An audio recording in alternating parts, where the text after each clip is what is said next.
Hello everybody, it's me, Nikki, and welcome to my channel.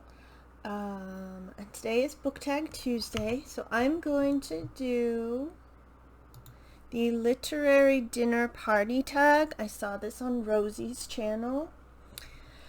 And I just think it'll be fun. So the first question, when you're at a dinner party, do you ask people what they are currently reading? If not, why not? Have you received any great recommendations at a dinner party for a new book to read, or had an especially interesting bookish conversation there? No, because I've never been to a dinner party, unless you count like holiday meals with family, but that's something different. And if I did, I probably wouldn't talk to anybody about anything, much less books. I wouldn't go to a dinner party. I'm too shy to even, so that's a no. Number 2, which authors, living or dead, would you invite to a dinner party? These invites can go out one at a time or in groups, so various authors would get to meet each other.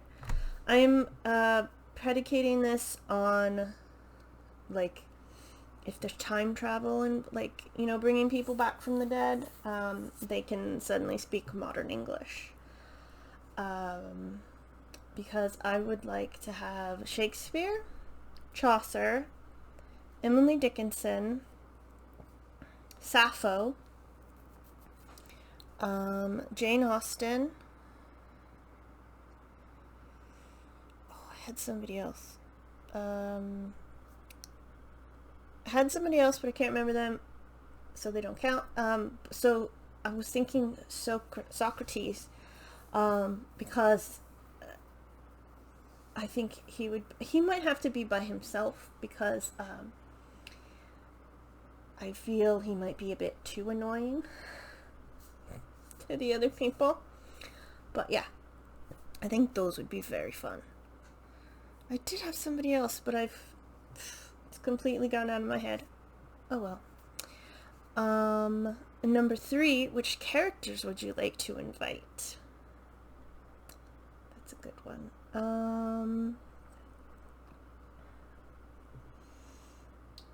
I think Rosie said Miss Marple as one of hers, and I would actually really love to talk to Miss Marple. Probably any of the Thursday Murder Club characters, because I think they would be fun.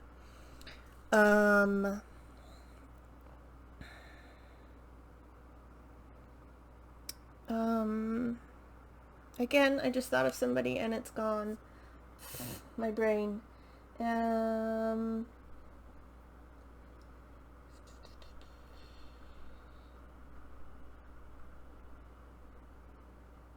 There's like a dragon.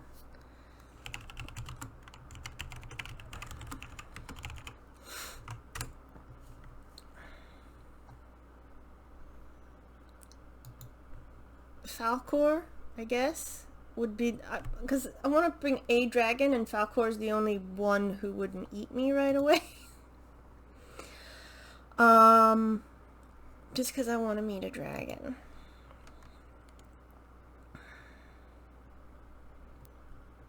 So yes. Have you ever wanted to invite this is for a historical figure after reading a biography or autobiography about that person? Who would it be? Sometimes, and again, they are speaking modern English. I would like to do Eleanor of Aquitaine, Elizabeth I, and Napoleon. Because I think Napoleon's, like, they're probably all assholes, but obviously Eleanor, because I have to know everything. Elizabeth, again, have to know everything. And Napoleon, because I think he's very interesting about his rise to power. I think he's a very interesting historical figure, and I just would like to know, like, why he thought invading Russia in winter would be a good idea, just because he steamrolled through the rest of Europe. Like, don't invade Russia in winter. It's like, don't get involved in the land war in Asia. That type of stuff, you know? Number 5, what would you serve at one of these parties? From questions 2 through 4. Or perhaps, what would one of your literary guests bring if you hosted a potluck meal? I don't think I'd want to eat anything any of them would bring, since a lot of them didn't know about sanitation.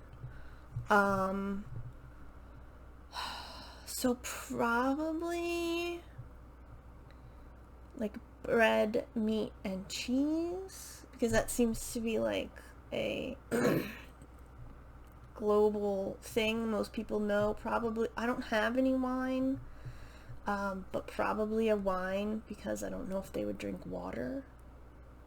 Although I don't know if the wine is stronger now than it was back then. So something like that, something really simple, and just easy. Number 6 is, what is your favorite meal scene in a book or a screen adaptation of a book?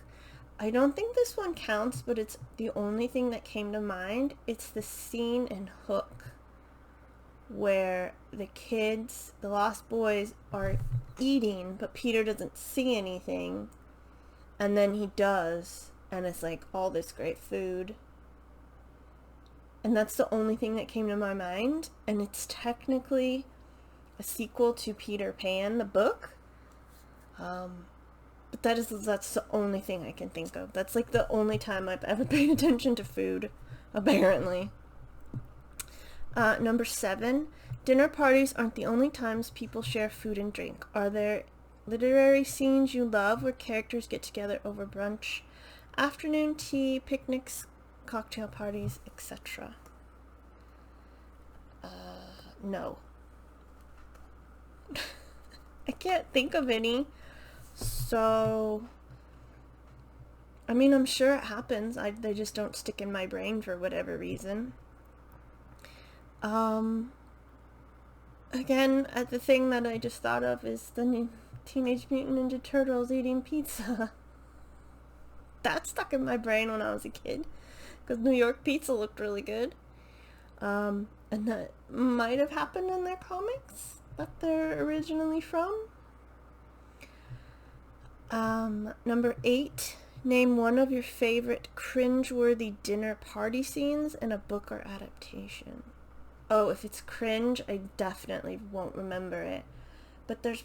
what?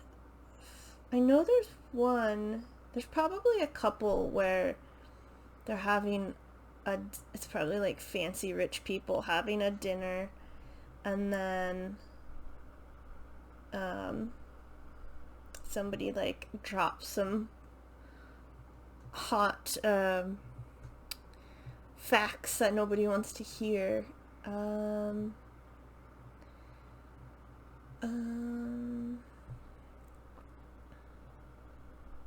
There's a scene in The Thin Man, which is based off of a book. It's not cringe, but it's basically where Nikki solves the crime. But it's not really about the food. The food is just there as like a setup to get everybody together. I can't think of anything. Yeah, like if it's cringe, I probably don't remember it. Number 9, when the pandemic ends, what will you serve at your first dinner party or take to the first potluck you attend? No. I won't be going to either of those things. I didn't before the pandemic, and I won't afterwards. I don't like them. I'm a very picky eater, so I probably wouldn't eat anything. Some of these questions aren't that great for me, are they? And the final question is, which booktubers would you like to invite, i.e. tag, for this literary dinner party? Everybody? Like, if I could, I would invite everybody.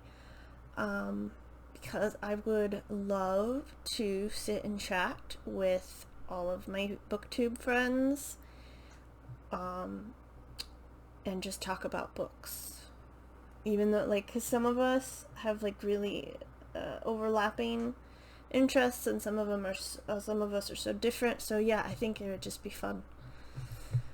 I would do that, but I wouldn't want to do it like with strangers.